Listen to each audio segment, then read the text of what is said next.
Okay. Well, I thought we'd start by looking at some types of graphic design.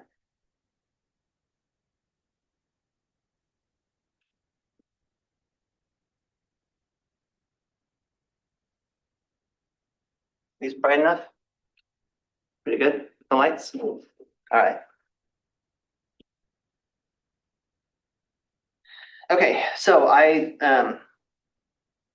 saw these on Instagram the other day and copied them. There's new people doing these things all the time, and so I try to keep current by just copying the new ones and showing them. Branding and identity design. I think we're going to get into the ones that we're doing. We're doing graphic design for urban planning and urban design, but it's good to know the categories of the other ones. What sorts of things are on here? What would you say, just looking at this, what are some key thoughts in logos, brand guidelines, and visual identities for businesses? Just what stands out to you? I feel like they're pretty colorful. Yeah, these ones are all very colorful, aren't they? Might be because they're all food. Yeah. I kind of go back and forth. So I love graphic design. I was a graphic artist. That's how I got paid through college. And I love graphic design, and I'm always trying to bring it, because I do architecture, I'm always trying to bring graphic design into architecture. Okay, how do I make this, how do I get the energy that, something like this has into architecture? And I'd love to figure out how over my career, I've tried to bring it into like urban design projects too. Which for me is typically going to be like large campus designs or multifamily project designs. And it gets kind of harder to get in there, to get that energy from something like identity design in there. But I think we're going to get there. I think probably AR is going to do it too, like augmented reality. You're just going to drive by whatever building, and there's going to be big logos all over it. Like if you've seen what's the Blade Runner or any of these types of movies where they're like, yeah, sometime in the future you'll either have implants or glasses, and then graphic design will be a part, like the huge part of other design. And so I think in your lifetimes, maybe still in mine, this is all going to happen, and augmented reality is going to be part of this. So I think it'll be, currently it's kind of like buildings are supposed to be a little more dressed up and fancy, and these can be fun, but I think that's probably going to slowly drift together. Buildings will be fun. And I think you even see that when you go to certain malls and pop-up spots and stuff. They're very colorful and fun and everything. So, okay.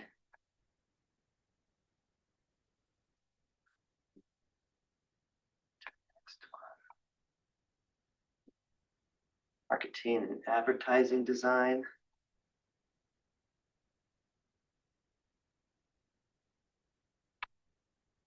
Similar thing. Bright, colorful, splashy. Wait, what was the last one was branding and identity design. So I think this would, like Coca-Cola would be in this category, just the red and the white kind of wavy thing on it. Branding and identity design. Something where you go like, oh, that's that. And I think, I don't know if you go around and see the Optima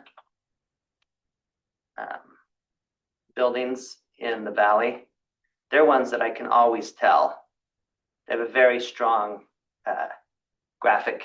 They have a very strong architecture to them, and I think there's maybe 5 or 6. And every time you see one, oh, not the car. Let's see if this will show them. Like this was the first one that they did, and now they look kind of like this. They have a very distinct, well, once you know them, they have a very distinct look to them. Scottsdale? Yeah, there's several in Scottsdale. But they have a distinct look. So they're doing a branding thing, like that's their thing. And there's been a little talk, maybe you guys have seen this, the Trump administration is making all federal buildings within a certain price range be classical Greek architecture. Have you guys heard about this that they're doing? Okay, so it's big among architects, no one else. It's sort of a branding thing. There's a bunch of controversy about it, of course, because Trump's doing it. But the way I see it, it is okay to say, look, we're using Greek and Roman architecture for federal buildings because that's the branding, that's the identity that you want. When you go up to one of these, you want it to have a certain look, and so I buy that concept. I don't know if people complain, they're like, oh, well, modern is just as good as Greek and whatever. And I'm like, yeah, but there's a brand to it. And I think when you see a building like that in America, you're often thinking, oh, this must be a federal building. This must be a government building. There is a certain identity to that. So I kind of buy that idea. Branding and identity design, marketing and advertising design. And one of the things that marketing is trying to do is just catch your attention. If you're walking by and you see 30 signs, or if you're scrolling through your phone, you're going to see 100 ads or 200 ads or something like that. So marketing is really trying to catch your attention on something. One thing that I like to point out, like if you're looking at these finals that people have done in the class, like which one jumps out to you immediately? Like if you're walking by and you said, I'm going to look at one of these, which one would you walk up and look at afterward? And I think that's a great question to ask yourself. If you just saw all of them, you only had time to look at one, which one do you think you would look at? I feel like this one, but just because I know Fiesta Mall so well, and it's been such a, like, Rest in peace, Fiesta Mall. it's been like something where I feel like I've wanted to redesign it as well. So seeing that, I would have been like, oh, that's interesting. Okay, so that one's catching your attention by its title, probably, right? Yeah, more than if I can't really see those over there. Yeah, those are kind of not in your purview. How about you other guys? I was looking at this Riverside Park area. The site I chose was actually really close to Riverside. So just seeing it like being like big green open spaces, like maybe bigger apartments. I don't know if that's like an apartment complex or what. But it just pops out. The colors really pop out. She's showing like here it is dirt and here it is with building center. Yeah, I think Yeah. Riverside Park was just like an ex-golf course or something like that. Yeah, it's like an old event golf course. Yeah, it's still golf course. That's where I run. So I just like every day I see that change, right? And when it was a golf course, and now it's just buildings like, oh, there's more windows on today. Now there's more windows. Like I'm kind of watching it in slow motion. And you just see it every day. Yeah, do you know when those apartment complexes will open that are being built right there? I don't know, Because they've been working on it for like but forever. Like 3 or 4 years. well, like, and they were doing the undergrounds like 8 years ago. I mean, they've been going on for, yeah, they had the soil had to get all prepped. So it's been that, and they've gone through, I think they're on their third owner already at this point, because it went, like it started right around the 2012 and then it went to COVID, like it's gone through 2 crashes and then big projects like this often will, like my partner and I were talking about the Sphere in Las Vegas. It's already on its second owner, and Well, that's kind of a stupid. right. There's that huge ballpark in Mesa that's way out by Gateway Airport. That's like on its third owner right now. Cannon Beach, we're doing a project in Cannon Beach right now, which is a new water park at Mesa, and they're probably going to go bankrupt at some point.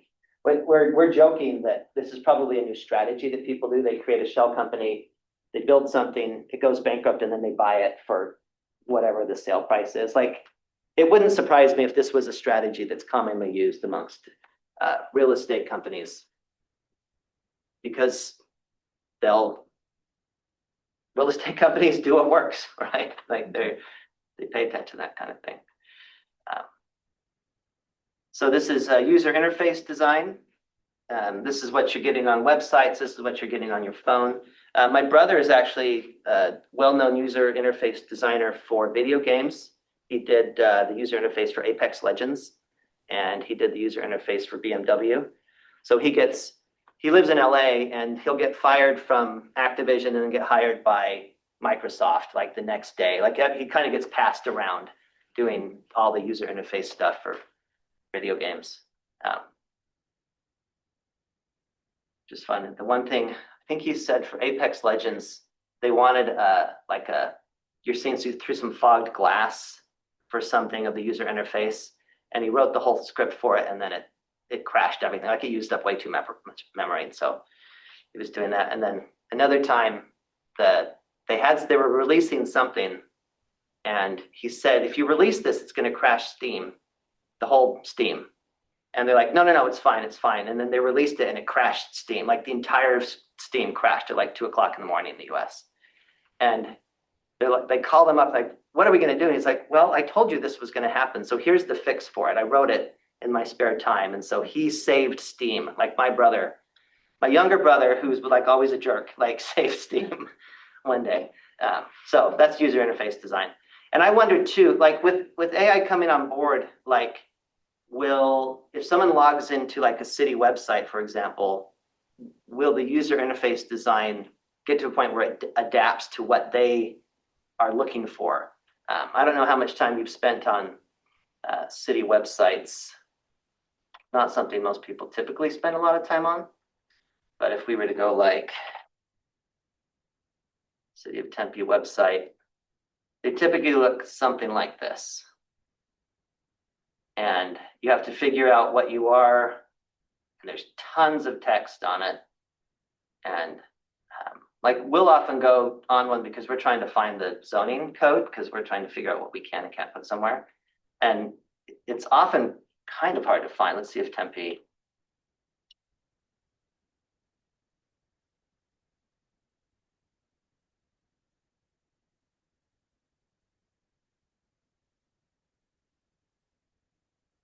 Okay, so like 3 links and you get to it. And then it's not even it's not on the actual website, it's on this Muni code thing. So like, yes, you can get there, but often with city municipality websites are often kind of hard to find. Like if I didn't know I could use the search thing, I don't know where I would be clicking to try to find the zoning code. Maybe it's in here under planning, zoning and development code. All right, so that gets us to it. Anyway, so something to think about with that kind of thing. Let's see if theirs has gotten any better. Yeah, they're typically, most of them are using these same kind of drop-in things that Squarespace has to do it. They have maps and parcel information and this kind of stuff. What I typically use the Maricopa County for is the maps. They've got some great ones, planning and zoning map.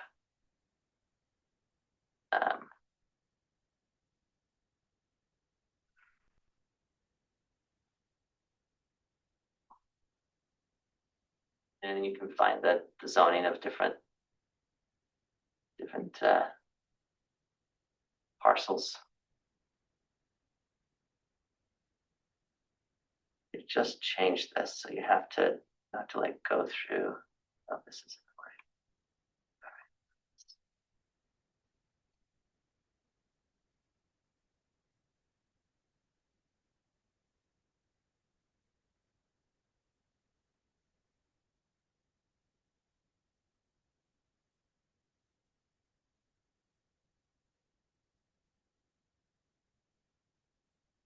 this is the project we're working on right now. Let's see if it'll tell me the zoning.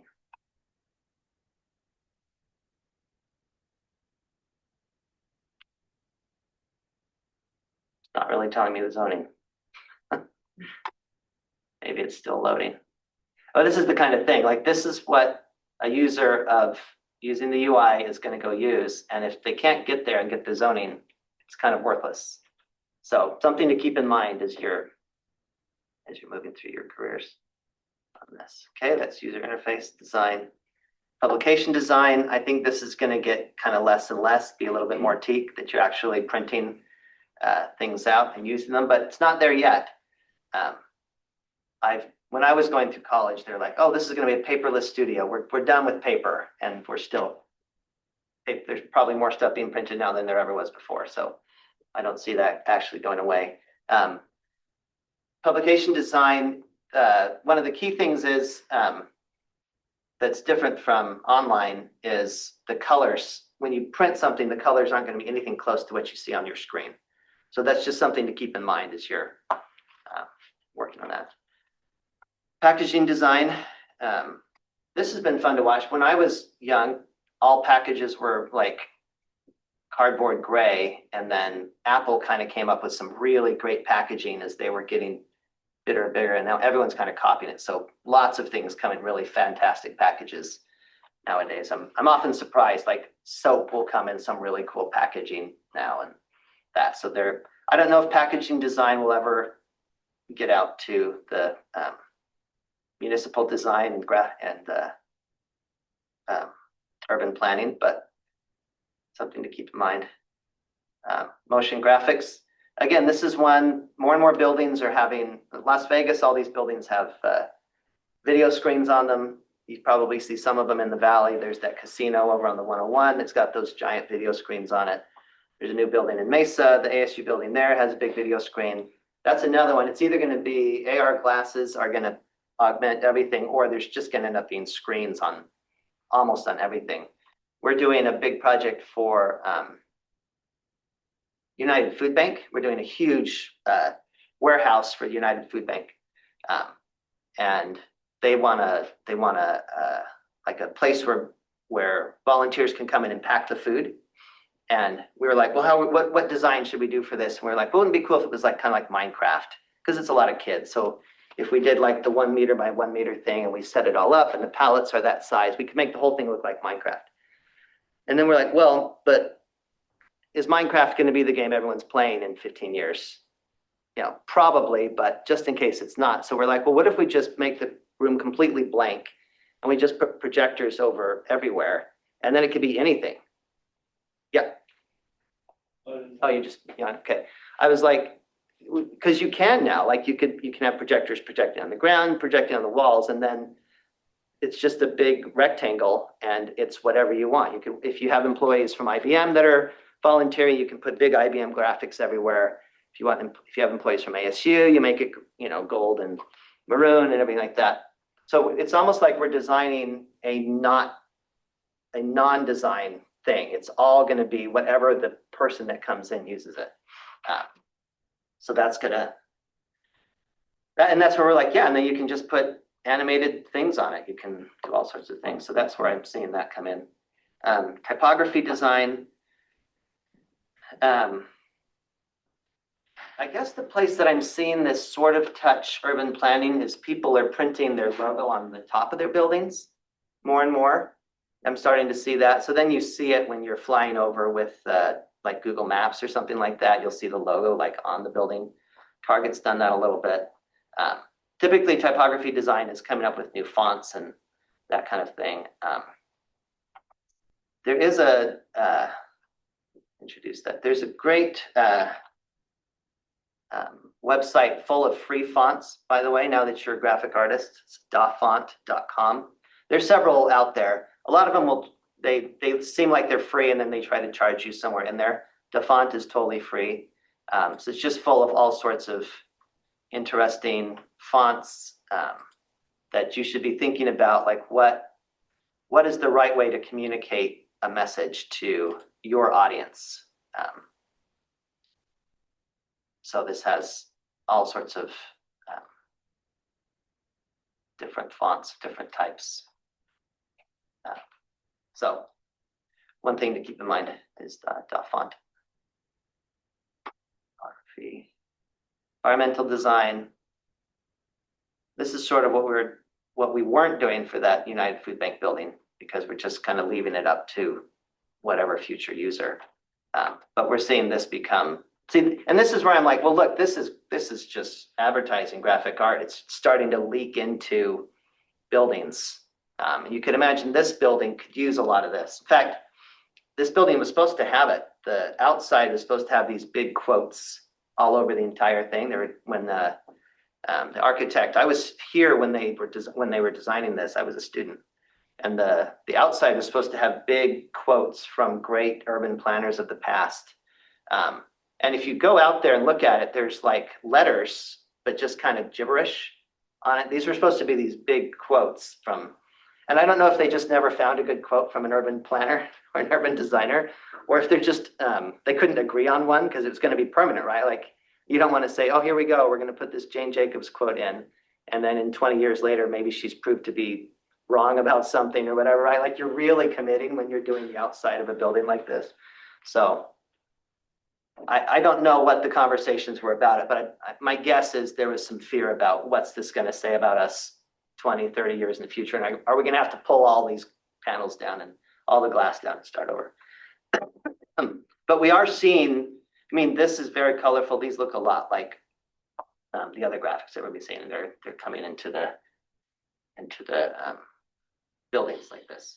And then this is where I think we're getting more what we would be creating in this class, infographics, data visualization design. What we're trying to do is say, look, here's an enormous amount of data, traffic data, light rail data, people movement data, poverty data, wealth data, business data, all of that. We're trying to simplify it into something that's quickly and easily digestible by the people that we're presenting to for whatever project. So if you're looking for inspiration, I think you'll probably find more of it in infographic design, in trying to take something complex like a lemon or a butterfly or Coca-Cola, the economy of Coca-Cola, and simplify it down. Tell a story in a visually appealing way that that will explain your project well to your constituents, to the people who are learning from it. So that's where we come back to print design. We talked a little bit about that already. I'm still surprised. We have these great business cards in my office. I almost never use them. People hand me business cards all the time still, and I just take a picture of them and hand them back and then say, I'll text you. But people still think business cards are super important. So, all right.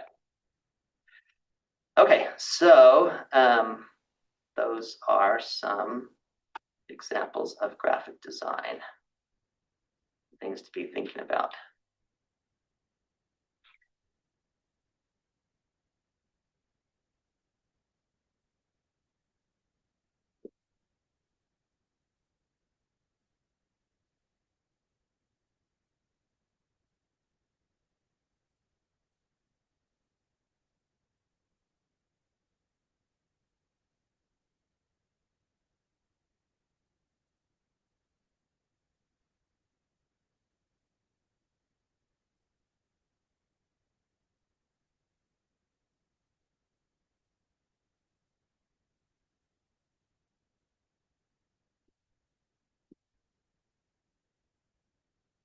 Let's look at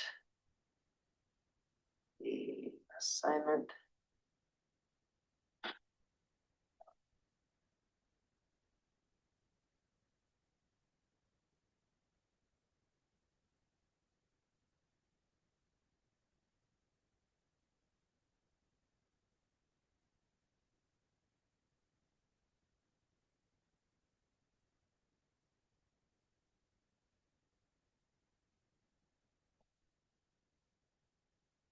Okay, I'm sorry I learned your names, but remind me what they are. Edward. Edward, so this is yours? Yeah. All right. Looks good. How did you do this?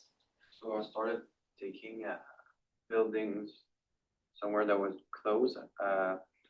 These buildings were interesting, like the inner courtyard and stuff, and there was lots of trees already. And I just placed more on the sides. Uh-huh. And then I asked ChatGPT to like perfection it and then put trees Uh-huh. and pathways. So that's It's good. Did you guys immediately think ChatGPT had done this? That was as soon as I thought, I'm like, oh, he used it, right? Like these are, I don't know, ChatGPT kind of has a style of its own, and that's how it seems to do trees. So it's good though. I mean, this is exactly what you're supposed to do. Yeah, the trees were nice. But I don't know, something clicked immediately when I saw it. I'm like, oh, he used AI on this one. But If you look close, you can tell. yeah. Yeah, and I've wondered, will you always be able to? Will it get so good that you can't, or will it always have a tell? I kind of hope it always has a tell, but its whole point is to get to the point where you can't know. So, okay, so you did that, and then did you do the text in Yeah. Photoshop? Yeah, and I have Photoshop. Okay. All right, it's good. So you found these buildings elsewhere, you put them in Photoshop, then you copied the whole thing, put it in ChatGPT, told it to, what'd you say? What was the prompt like? Like integrate it in the urban like structure and add some trees between the buildings and pathways. That's pretty much it. Okay, and did you get it on the first try or did you run it through a couple times? Yeah, the first try. It took like 5 minutes to generate it. That's cool. Good. All right. That's mine. Uh-huh. It's kind of hard to tell because I only did one building. Is it this one? Yeah. Okay. So basically, I included the before as well, if you want to look at that. So that's the before, so it's just another house. But when I walk down that street, sometimes that house is abandoned and Okay. they're getting ready to tear it down. So that's why I chose it because I thought, they're tearing it down. That is a 4-story or 3-story little apartment complex from closer to ASU. So I put it in there. I added in added in one tree, which I just copy and pasted from one of the other trees in the area. Yeah, so that's just the same tree as a different one that's all the way to the left. Added some green, and then on Broadway, I just added some bus lanes because I thought in the instructions it said something about being able to add whatever else you want. Yeah. So I thought I'd add some dedicated bus lanes up there, but that's basically it. Let's take a look at this. College and so it's this house. Yeah. It's going down. Yeah, I believe it's kind of hard to tell on Google Maps because it's not updated yet. Oh, it's already been it's been demoed or it's been But it hasn't been demoed yet, but this is still old enough to where like the container isn't in the front. oh, okay. So I kind of always mix them up because those two houses look very similar. Yeah. from above. Yeah, they do. But it's one of those two that's like the windows are broken and like Oh, yeah. weird. Yeah, I also you can't tell from Google Maps, like from Yeah. Street View. It really must have been in the past like few months that it. Done it. Well, that's good. That's a good one. We're doing two over here. So you were right over in here. Gamage is here. We're doing one on Farmer. Same thing where it's a house. We're turning it into a fourplex. Farmer, it's this one right here, 1201 South Farmer. And he demoed the house, same thing. So he demoed the house that was there. The house was inhabited by vagrants at the time. It's got the train tracks right here. Something to keep in mind. So this Farmer one, we are on the third owner, and we have been working on this for 6 years. Wow. The city of Tempe does not make these projects easy. So Really unfortunate. yeah, no, and this is one you'll hear me kind of. I'm gonna try not to gripe about it, but about 10 years ago, I did this project, the Allen in Mesa. I think I showed it the first.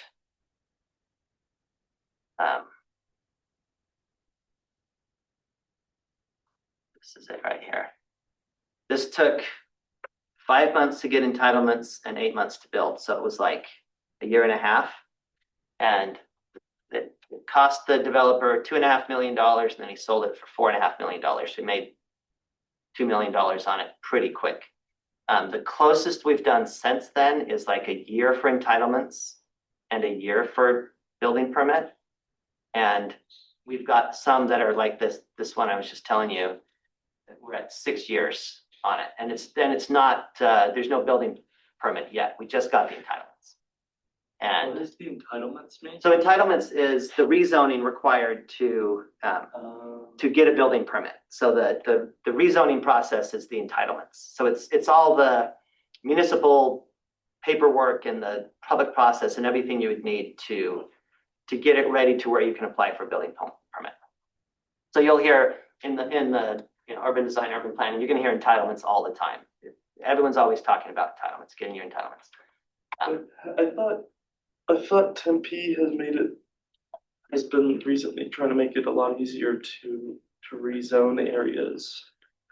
Yeah, we keep seeing them think that they're making it easier. And we haven't seen it get any easier. They'll say, oh, now we're doing this and we're doing this and we're doing this. And then we're like, none of those help. I've been, because I live in Mesa, I was on the P&Z board there, planning zoning board. They've been doing a infill plan. They're like, oh, we're going to give special things for anyone trying to infill projects. And none of them help. None of the things that they've recommended are giving us the density that people need in order to get infill. So I was like, so there were like 8 volunteers at the first meeting and the whole city staff is there. And then there were 4 at the second meeting. I was the only person that went to the last meeting because everyone's kind of giving up. They're like, well, you're not doing anything that's going to actually help us. So this is just going to look good and then not actually do anything. Yeah. What do you think would actually help with? So what we've noticed in our thing in 2015, 2016, planners and planning departments seem to want to get entitlements finished. And since then, there's been a wave of new people coming through and they seem to want to redesign our projects for us. And so then it's a fight with them over what the thing should look like instead of just getting it entitled. So the planners themselves within the city have all been like, I think they've been trained to tell us how we should design the projects. And they didn't used to do that.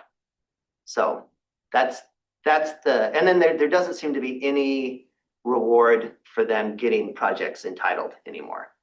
And it seems to me that they're scared to approve something because then they'll get in trouble. So there's a carrots and sticks. You guys know carrots and sticks. So there's a stick if they do it wrong. There's no carrot if they do it right. And that's when once we started noticing that, that's when we started seeing things get to a 3rd submittal and a 4th submittal and a 5th submittal and a 6th submittal. We've got another one here up on Wilson, this one right here.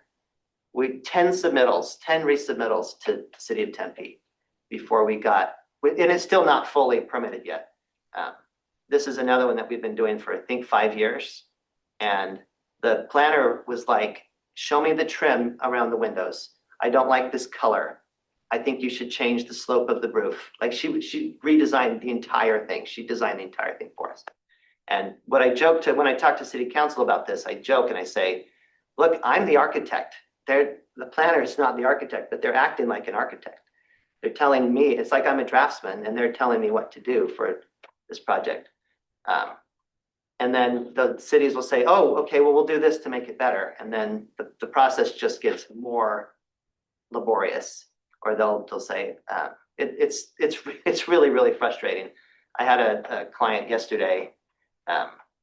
We've been working on his, it is this lot right here. We're coming up on 4 years that we've been trying to get it done. It's putting in 26 2-story condos in this area right across from this nice wedding area. And called me yesterday just furious. He's like, Tim, why is this taking so long? Why do you keep blaming the city? I'm like, it's not us. We're doing everything we've been doing, and even more so, we haven't changed our strategy in the last 10 years. City staff is I don't know. It seems that there seems to be some animosity between city staff and architects now and urban designers now, and I don't know exactly why that's there. There seems to be a lot more distrust of developers, which I kind of get. Developers are rich; they're going to come in, they're going to put this thing in here, and then kind of leave and not care. That's a common story. But like what we do, my firm mostly does small infill projects. We don't do these big, 400 unit apartment complexes. Well, we do some of them, but not very many. We try to do these small infill projects in the neighborhood where I live. Like I live just down the street from this, and the roadblocks that we get with the city planners, it's incredible. This one, after all this time, we're right at the end of getting the construction permit, and we went to a meeting with them, and they said, "Oh, your entitlements expire after 2 years, and you've just hit 2 years." And we were like, you know what? There are 3,000 entitlement projects that are beyond the 2 years, and you haven't called them on it. You're letting them move forward. You are picking on us for this one. You can choose to notice, because I have another lot down here that we've had the entitlements on it for like 7 years, and it's still fine. They just haven't done anything on it. So then it's like, are you picking on us? Are you just trying to find a reason? It really feels like they're trying to find a reason to say no. And that's been a very, very frustrating thing that didn't used to happen. When I moved back here in 2012, through about the beginning of COVID, there were two things that happened. Right around the time that COVID happened, all the city planning directors retired at the same time. They got told all new ones. And there was kind of a big fight, like Chandler, Tempe, Scottsdale, Mesa, and I think like Buckeye all needed a new city planning director at the same time. So then the field was it was hard to get a good one because everyone, like, there aren't that many people capable of doing that. So there were a bunch of people trying to get it. So I think the level of understanding that city planner directors came in was lower than normal. That's something that I noticed. And the ones that came in seemed to be more about empowering their staff than getting projects through. And that's when we started seeing staff start to say, no, you have to do it in this style instead. No, redesign this thing. I sat down with one planning director, had the plan, it all worked. She said, okay, let's make this work. And she tore my plan up into streets and rows of buildings and rearranged them in front of my clients, making me look like an idiot, like in front of my clients. And she came up with this plan that didn't work. Like the trash didn't work, the fire didn't work. Because she didn't know, and she was new, she didn't know. But I'm like, this made me look stupid first, and now it makes you look stupid because you've designed something that doesn't work in your own city that you're supposed to manage.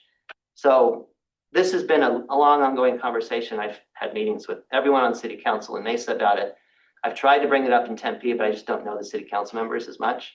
And I don't know where this is going. Well, what's happening is now you're seeing these state laws that are coming in and requiring multifamily by right.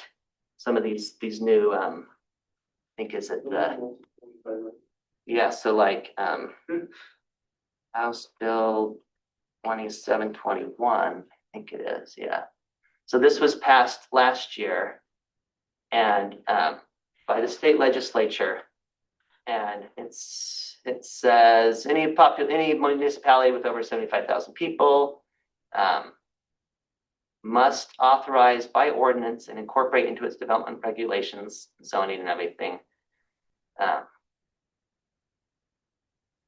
All lots zoned for single family residential within 1 mile of the municipality's central business district can just by right can rezone to multifamily. And that's because we've been having these huge fights. Like we're doing one that's like right on the light rail and the city's like, oh no, this is too dense. This is too whatever. And so the state legislature is like, no, you can't do this anymore.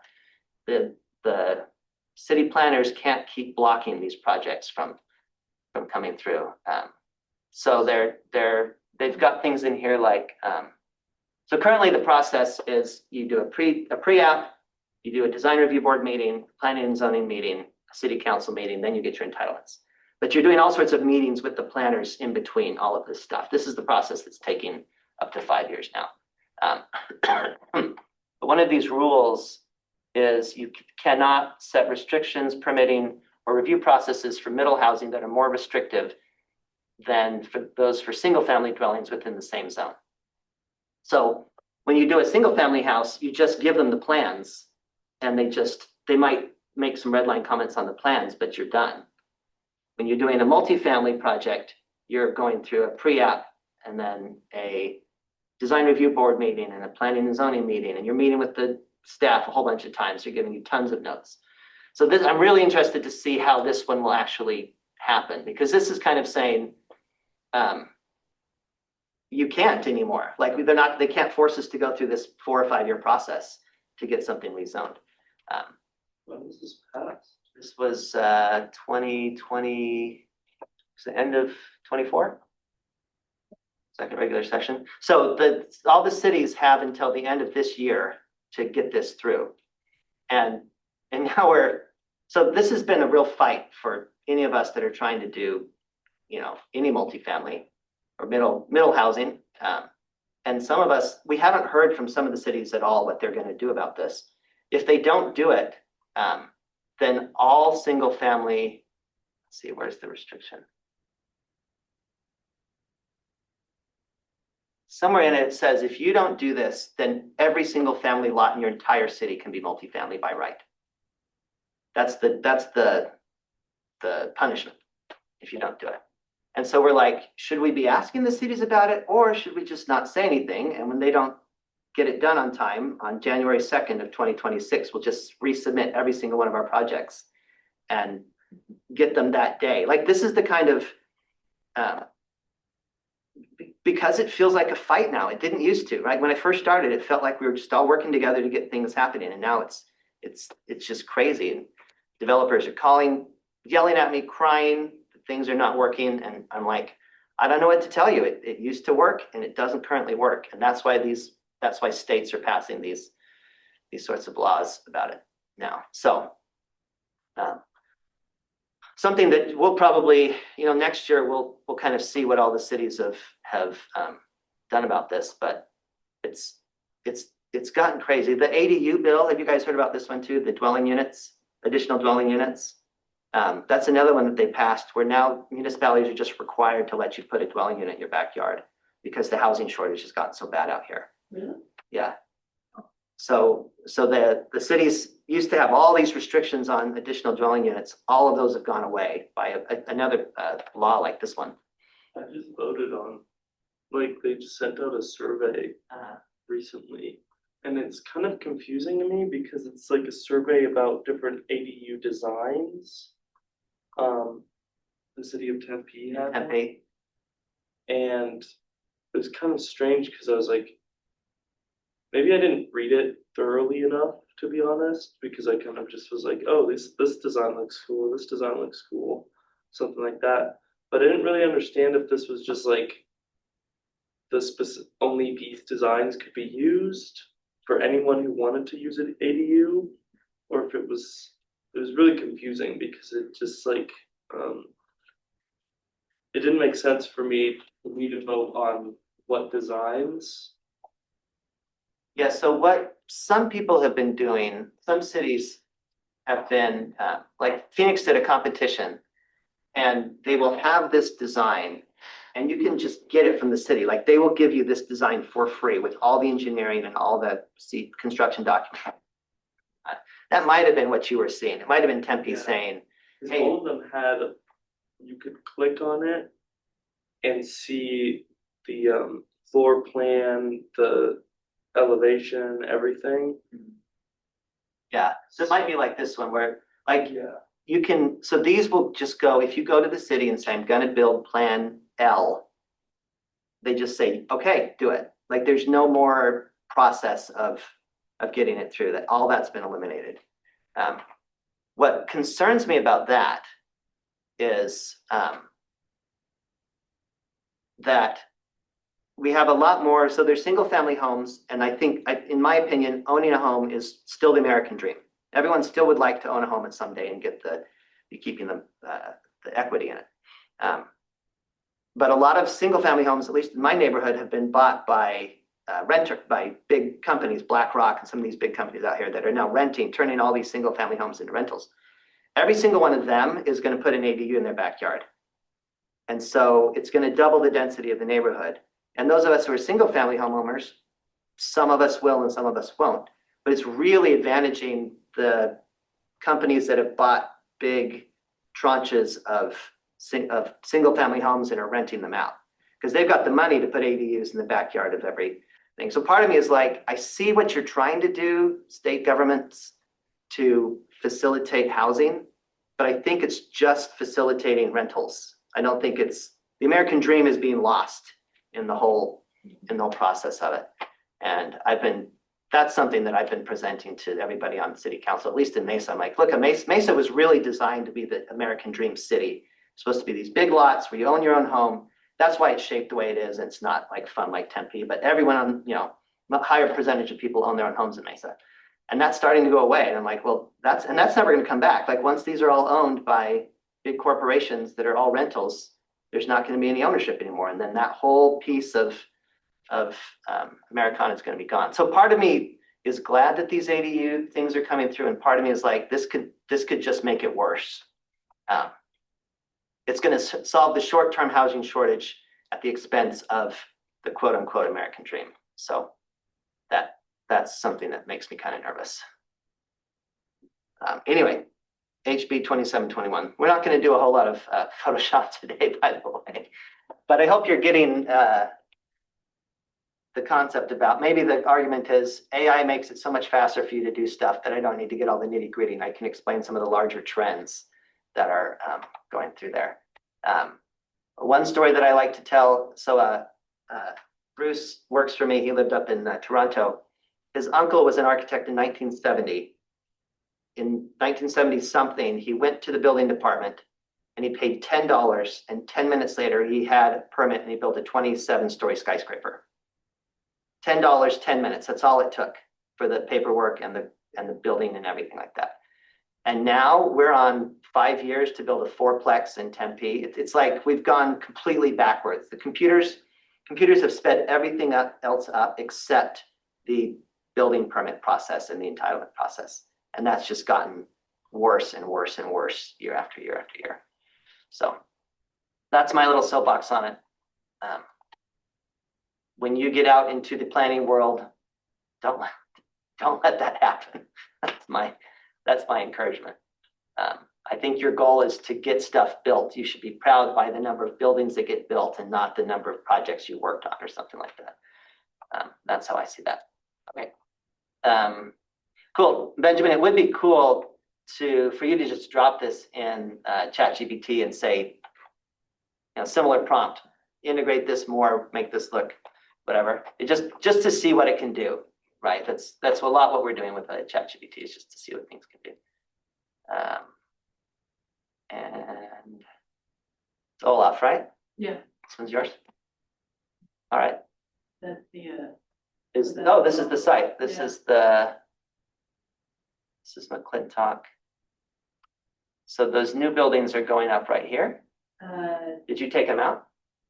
no, this is the abandoned golf course. Okay. So there's like nothing there. Okay. And so I just kind of copy pasted in the buildings. Is this Pioneer Park from Yeah, Mesa? that's Pioneer Park. Been there a bunch of times. Yeah, Okay. You got a bunch of solar roofs. yeah, that's right. I tried to put in like a parking lot, but I couldn't figure out how to do that in a way that worked very. Right. Yeah. Well, since we're in our kind of dream state with these things, you can just say you put underground parking in, which we all would wish everyone would do.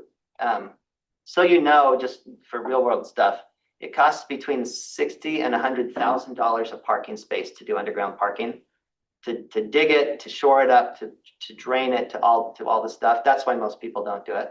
It's just way too expensive in almost every scenario. The only places you'll see it, like those Optima buildings I showed, they all do underground parking because those condos are going to sell for, $800,000 each or whatever, $1 million each. But this is good. But it would be cool to just drop it in ChatGPT and see what comes of it.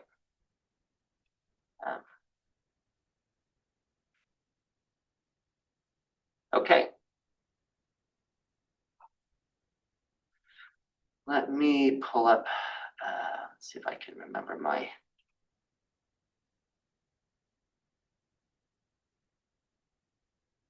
ChatGPT password.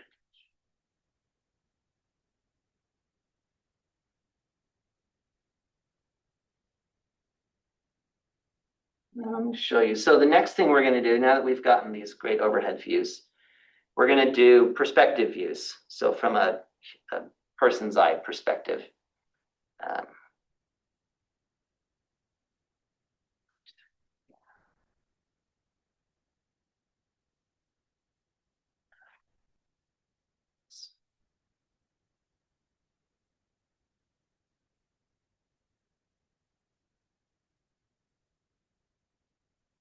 I want to show you, ChatGPT can do some amazing stuff with this now.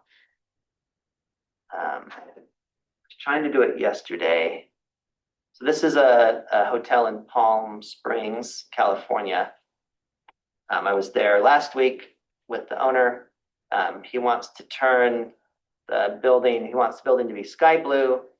He wants to fill in these tennis courts with a big swimming pool, and he wants to clean up the rest of this area here. So I said, ChatGPT, can you make the building and the image sky blue? What do you think? Sort of did it. So then the second thing I asked it to do was, can you clean up the green pool, replace the tennis courts with a large pool that's the entire size of both tennis courts? So what it did, if you look at both of them on here, what it did was it invented a new swimming pool right there, turned it into a rectangular swimming pool, and it only filled in some of the tennis courts with a swimming pool right there. It did put solar panels and make the roof white, which I did want. So it can do that. But it changed, you seen it? It built a big deck around the tennis courts. And what we wanted to do was fill the entire tennis courts with water. It makes an acre of water. It's going to be awesome looking. But ChatGPT could not figure out that's what I wanted. And when I asked it to do more stuff, you'll see what it started changing the design of the building. Like it just started redesigning the whole building for me. And it still didn't ever get back to doing the pool the way I wanted. So I started over and it redesigned the whole building for me again. So this is starting to try to do stuff in the more perspective zone, but it's not quite there. It's not quite giving what I want. But I will show you, here's some other stuff. This was me doing a little research on that bill I just showed you. The HB 2447 is one that's supposed to remove design review boards and speed things up. This is 2721, the one I was talking about, that's eliminating, or it's causing by right. And I said, hey, what news do we have on this? And there's very little. This is where I'm like, maybe the cities aren't going to do it. And we could turn everything in again on January 2nd. So there's that. Let's see. This is an apartment complex I'm doing in Scottsdale. This is one where it's starting to get, so the building currently is just brown. It's called Las Aguas, which means the waters in Spanish, but the building is currently just brown, and they hired us to revamp it. Here, I'll show you the original building, just so you can get a,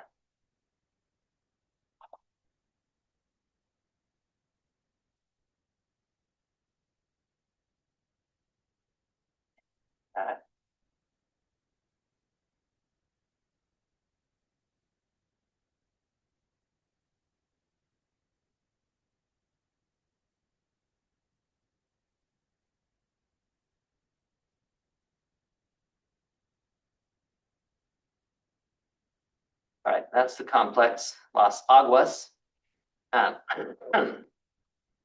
My mentor, Skip Nemec, was the original architect. And you can see he was doing something with the water thing. And if you look at his original drawings, there was some blue in it.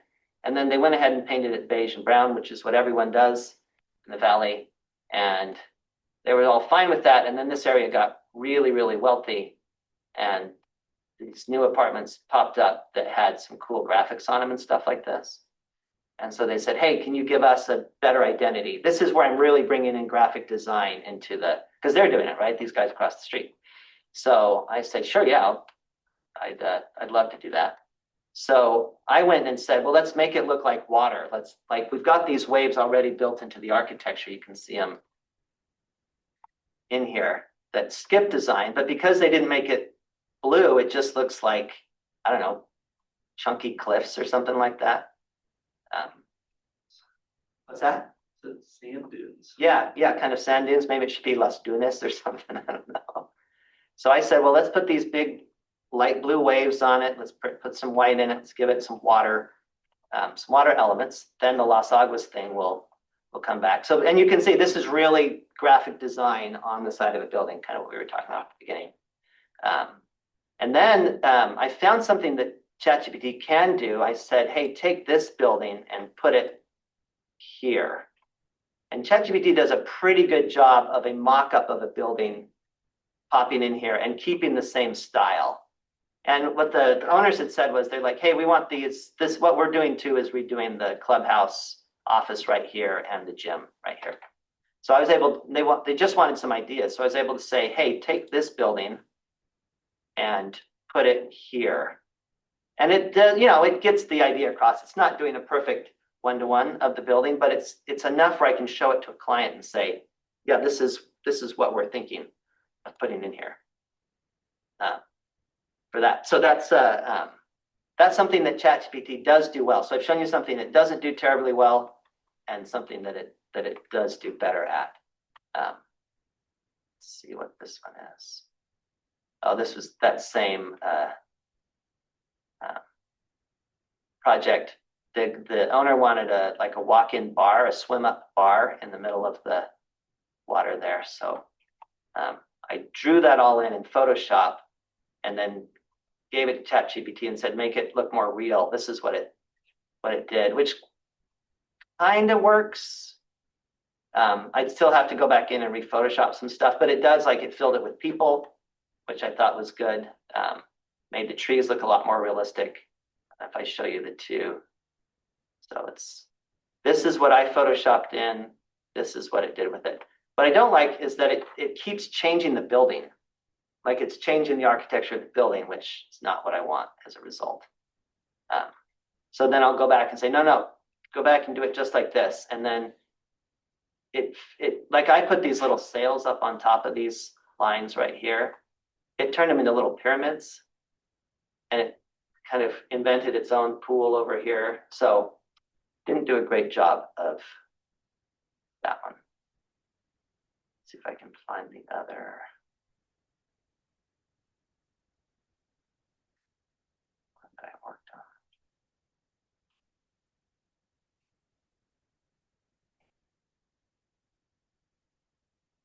Yeah, this was doing the same thing with that Las Aguas. I said, replace this building with this one.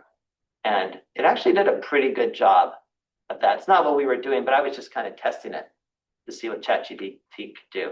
This is what I want you to do. We'll get into the Photoshop of how to do it.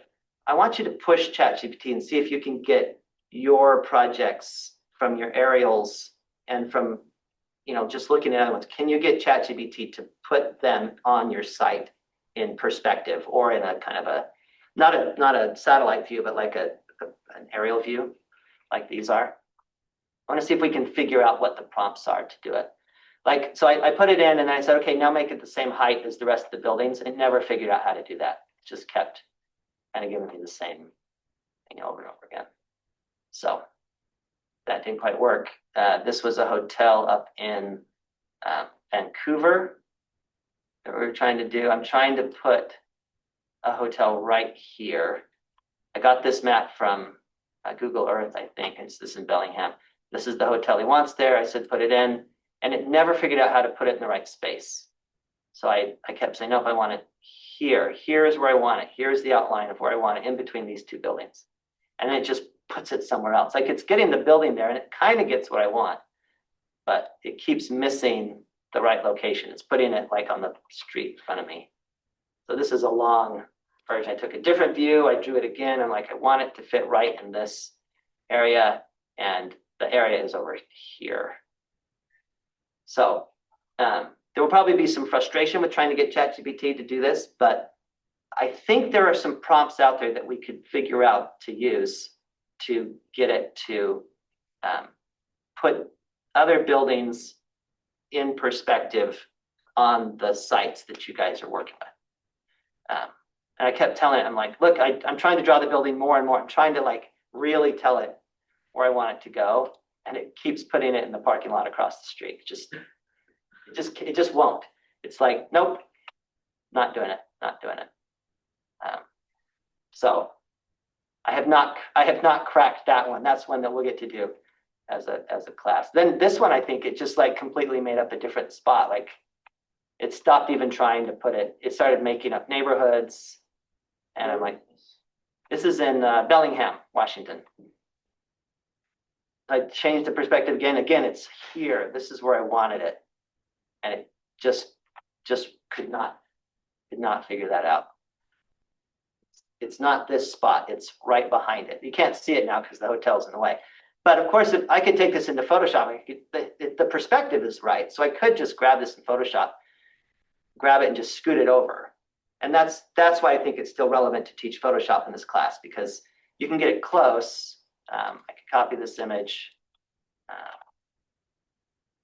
could run Photoshop, and I could fix it rather than sit there and argue with ChatGPT for hours and hours and hours.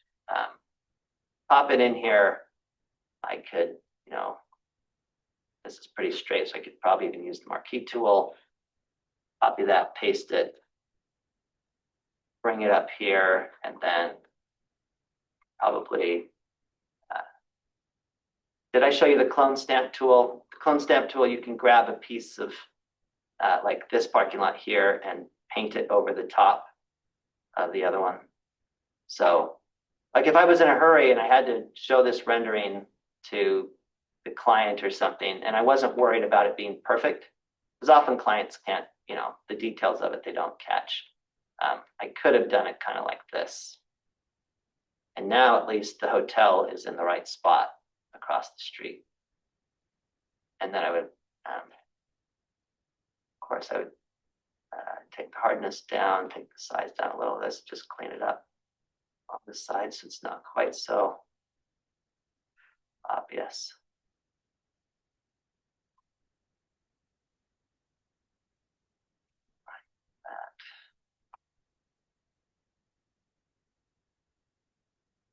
Okay, so that's what you're going to be doing for the next assignment.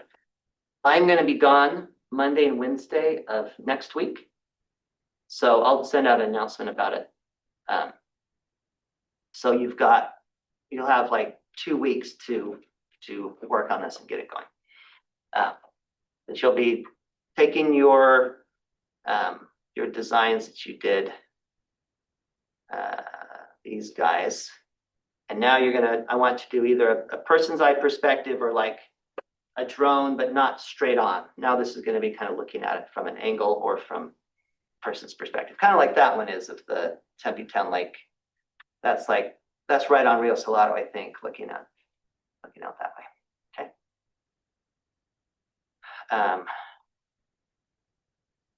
Any other questions? All right. Thank you, faithful few, for coming today. You're the ones you're gonna have to pass the message on about the challenges in urban planning, since the rest of the class wasn't here to hear it. But I believe it's a problem that can be solved, but it's going to take some humility from a bunch of different people. And I don't like the solution of the city, of the state, just coming through and forcing these big regulations through. I don't think those are the right solutions. Okay, we will see you